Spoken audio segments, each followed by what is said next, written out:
Hello students, this is Priya Mahajan, your maths tutor, and yes, once again I welcome you all on my channel Vidya Le. So, as you know कि previous वाले video में हमने discuss करे थे, हमें पता है कि सॉल्यूशंस फाइंड करने के पेयर ऑफ लीनियर इक्वेशंस के सॉल्यूशंस फाइंड करने के टू मेथड्स हैं, ग्राफिकल मेथड, अलजेब्रिक मेथड, जिसमें से ग्राफिकल मेथड हमने डिस्कस कर लिया था। आज हम डिस्कस करेंगे algebraic method of finding the solution. अब उससे पहले एक बार रिवाइज कर देते हैं कि किस ग्राफिकल मेथड में हमने क्या क्या डिस्कस करा था। सो एक बार देखो, possibility of solutions and consistency और इनकंसिस्टेंसी, राइट।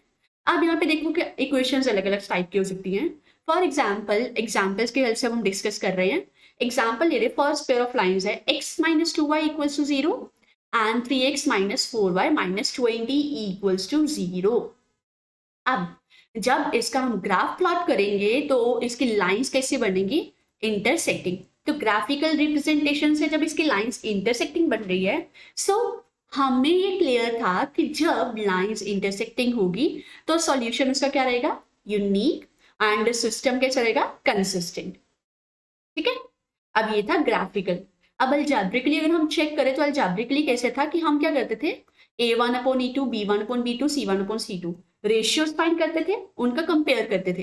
अब यहाँ पे देखो, a1/e2 b1/b2 के इक्वल नहीं है, इक्वल नहीं है। जब इक्वल नहीं होती तो हमें पता है सॉल्यूशन कौन सा आएगा? Unique solutions, and pair of lines कैसे होंगी? Intersecting and system consistent.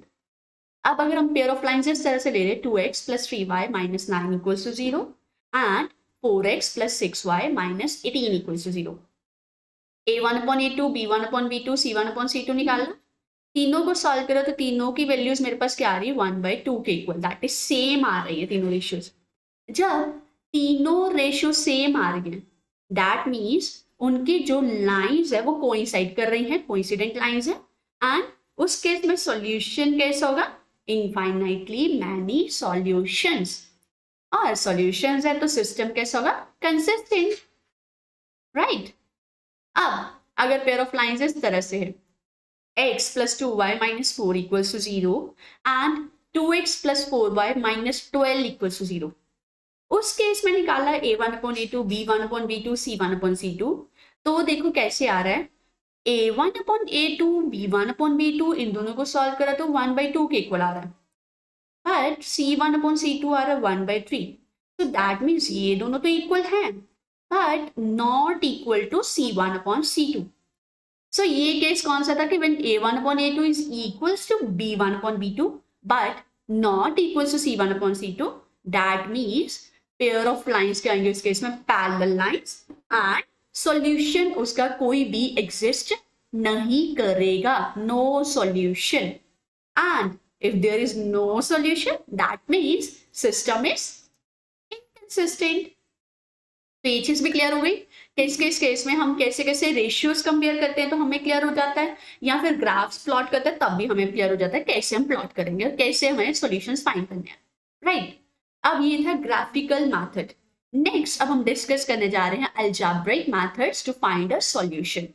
अब अलजेब्रिक मेथड्स मैंने आपको बताया था कि जो अब हम डिस्कस करेंगे दैट मीन्स जो हमारे सिलेबस में है वो कौन कौन से हैं? Substitution method and elimination method.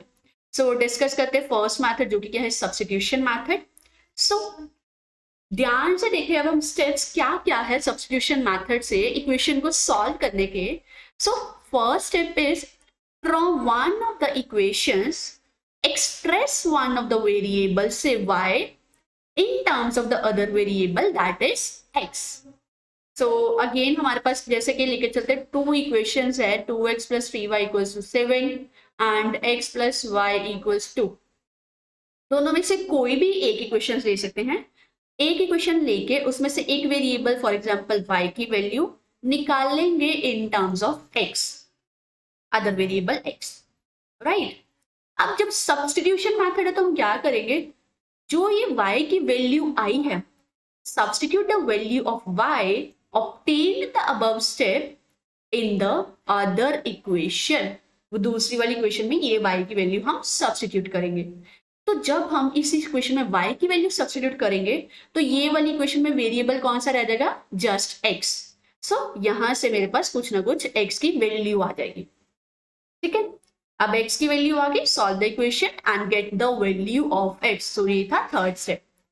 Fourth step क्या है, जो x की वैल्यू मेरे पास यहां से आई उसे हम सब्स्टिट्यूट करेंगे इस y की वैल्यू में। Substitute the value of x in the expression for y, obtain the first step and get the value of y।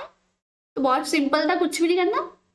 Okay, इसी के बेस पर हम एक एग्जांपल सॉल्व करते हैं। सो ये देखो हमारे पास क्या है, पेयर ऑफ लाइंस है। फर्स्ट इक्वेशन है x plus y equals to 5, second equation है 2x minus 3y equals to 4। सो पहला स्टेप मैंने आपको क्या बताया था कि दोनों में से किसी भी एक इक्वेशन में से y की वैल्यू निकालो इन टर्म्स ऑफ x और x की वैल्यू निकालो इन टर्म्स ऑफ y।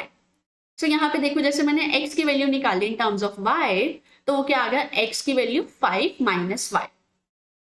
अब क्या करना था, सब्स्टिट्यूट करनी थी ये value of x in the second equation.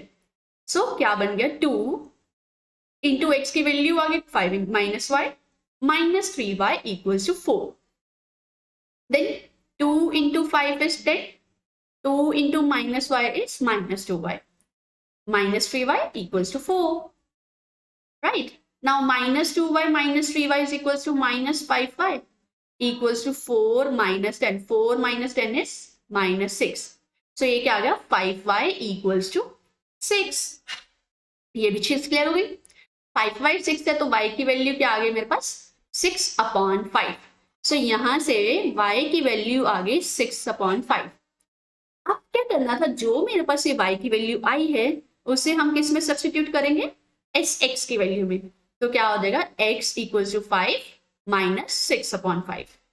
Solve करा तो 5 माइनस 6/5, तो ये क्या बन गया, 5 into 5 25 minus 6 25 minus 6 is 19।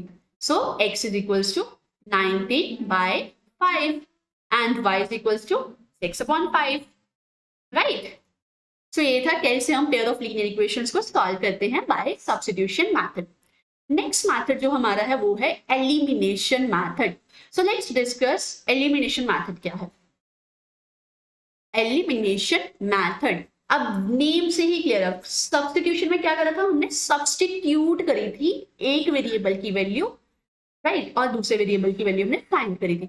Elimination में क्या है, हम एक वेरिएबल को एलिमिनेट करेंगे और दूसरे वेरिएबल की वैल्यू फाइंड करेंगे। देखो ध्यान से, तो first step is in the two given equations make the coefficient, ये ध्यान से देखो, make the coefficient of one of the variables numerically equal. जो भी इक्वेशन है, जैसे यहाँ पे ले रही हूं मैं x plus 2y equals to 6 and 2x plus 5y equals to 7, ये दो इक्वेशन है जैसे मैंने ली। अब हमें क्या करना है, जो दोनों इक्वेशन दी है दोनों में से किसी एक वेरिएबल, दो है, दोनों में से किसी एक वेरिएबल के कोएफिशिएंट्स को हमें सेम बनाना है। कैसे करेंगे, to do so multiply these coefficient by the suitable constant. तो कैसे करेंगे वो, अब जैसे यहाँ पे देखो, यहाँ पे x का कोएफिशिएंट है 2, यहाँ पे है 1। अब मुझे इसको 2 बनाना है तो मैं क्या करूंगी, इस पूरी इक्वेशन को मल्टीप्लाई कर दूंगी 2 से, ठीक है। सो जिसके कोएफिशिएंट क्या बन जाएंगे, 2 बन जाएगा, इसका सेम आगे कोएफिशिएंट्स। तो सबसे पहला स्टेप था दोनों में से किसी एक वेरिएबल के कोएफिशिएंट्स दोनों इक्वेशंस के सेम बनाने हैं, right. Then next step, add और subtract the equations obtained in the above step. अब जो इसको मल्टीप्लाई करके हमारे पास इक्वेशन बनेगी वो कैसे होगी, 2x plus 4y equals to 12, second है 2x plus 5y equals to 7। अब क्या करेंगे, ऐड और सब्ट्रैक्ट। अगर तो मान लो मेरे पास यहाँ पे क्या था, साइन सेम है, अगर डिफरेंट होता तो हम क्या करते थे, ऐड करते, अगर सेम है तो हम सब्ट्रैक्ट करेंगे। सो इन दोनों को सब्ट्रैक्ट करा, सो दैट इसका साइन प्लस प्लस माइनस कर देंगे, ये cancel 0, 4 minus 5 is equal to minus, so ये माइनस y, 12 माइनस 7 इज 5। तो यहां से y की वैल्यू क्या आ गई मेरे पास, -5। सो ये चीज क्या थी, सेकेंड से add or subtract the equations obtained in the above step according as the terms having the same coefficients are of the opposite and of the same sign and get an equation in only one variable। किस तरह से करना देखो, यहाँ पे add कब करेंगे, अगर कोफिशिएंट क्या है, दोनों जो कोफिशिएंट है वो कब है, देखो कोफिशिएंट अगर ऑपोजिट साइन के हैं, जैसे यहाँ पे देखो ये दोनों सेम साइन के कोफिशिएंट थे, तो हमने क्या करा, उनको सबट्रैक्ट करा। अगर कोफिशिएंट्स ऑलरेडी ऑपोजिट साइन के होते तो हम उनको ऐड करते, ठीक है, क्योंकि हमारा मेन टारगेट क्या है, उनको एलिमिनेट करना, एक टर्म को, वेरिएबल को एलिमिनेट करना। सो वो कैसे करते, अगर तो पहले से कोफिशिएंट सेम तो हम उनको सबट्रैक्ट करते ताकि एक प्लस में और एक माइनस वाली टर्म वो जीरो बन जाती। बट अगर ऑलरेडी एक प्लस में और एक माइनस में है तब हम इनको माइनस कर देंगे तो वो साइन चेंज हो जाएंगे, तो इसीलिए हम उनको इस स्टेप में ऐड करेंगे, ठीक है।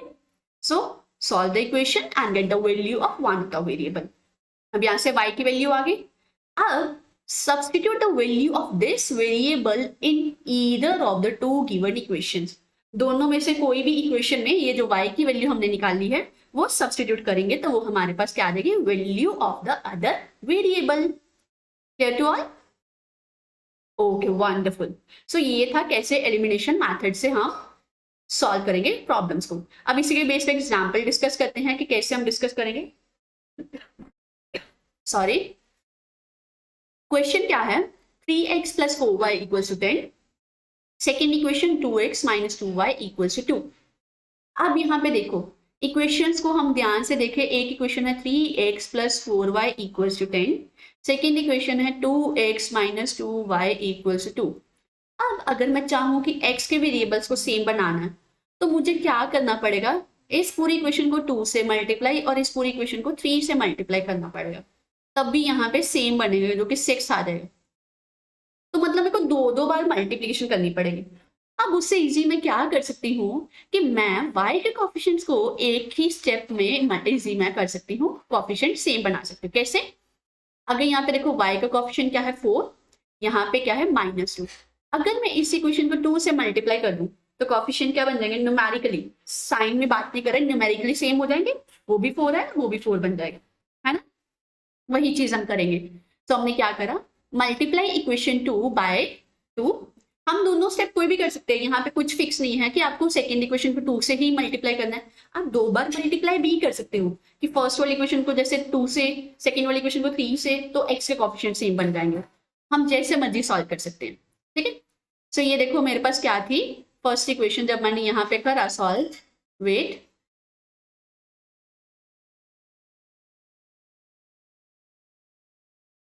सो फर्स्ट इक्वेशन थी 3x plus 4y equals to 10। Second equation जब मैंने मल्टीप्लाई करा तो क्या बन गई, 4x minus 4y equals to 4। अब यहाँ पे मैंने आपको क्या कहा था, हमने चेक करना अगर तो कोफिशिएंट्स ऑलरेडी ऑपोजिट साइन के हैं तो हम टर्म्स को करेंगे ऐड। अगर मान लो यहाँ पे प्लस होता तब हम टर्म्स को करते सबट्रैक्ट, ठीक है। बट क्योंकि यहाँ पे प्लस नहीं है, माइनस है, that is already opposite science है, तब हम करेंगे इनको add. So this is in minus and here it is plus. अब ऐड करा तो क्या बन जाएगा मेरे पास, 3 + 4 इज 7x, ये 4y तो 0 हो गया, इक्वल्स टू 10 + 4, ये कैंसिल इसको कर देंगे, 10 + 4 इज 14 और x की वैल्यू क्या आ गई, 14/7 दैट इज 2, राइट। x की वैल्यू क्या आ गई मेरे पास 2। नेक्स्ट स्टेप क्या था, substitute this value of x in any of these two equations, कि किसी भी दोनों में से किसी भी एक इक्वेशन में ये x की वैल्यू सब्स्टिट्यूट करेंगे। सो फॉर एग्जांपल हम इसमें सब्स्टिट्यूट कर रहे हैं तो क्या बन जाएगा, 2 × x की value 2 -2y equals to 2, 2 × 2 is 4, 4 - 2y equals to 2 और -2y equals to 2 - 4, which implies -2y equals to -2 और y is equals to 1। तो ये था किस तरह से हमने पेयर ऑफ लीनियर इक्वेशंस को सॉल्व करा, उनके वैल्यूज हमारे पास आ गए। क्लियर है ये मेथड? सो हमने 2 मेथड्स डिस्कस करे थे, एक तो elimination method and second method हमने डिस्कस करा था सब्स्टिट्यूशन मेथड। आई होप ये दोनों ही मेथड आपको क्लियर हो चुके हैं। Okay, wonderful. इसी के बीच में बहुत सारे इस पूरे चैप्टर के सारे जो बेसिक कॉन्सेप्ट थे वो तो क्लियर करवा दिए मैंने आपको। अब इस नेक्स्ट वाली वीडियो में हम इसी चैप्टर के बेसिस पे बहुत सारे क्वेश्चंस प्रैक्टिस करने वाले हैं जो हमारे सीबीएसई में आए, जो वैसे भी सैम्पल पेपर्स में हैं, जो बहुत ही इंपॉर्टेंट क्वेश्चंस हैं, वो हम सारे डिस्कस करेंगे। So for that Stay tuned. Bye bye. Take care. Have a great day. And yes, don't forget to like, subscribe, and share my channel. Bye. Take care.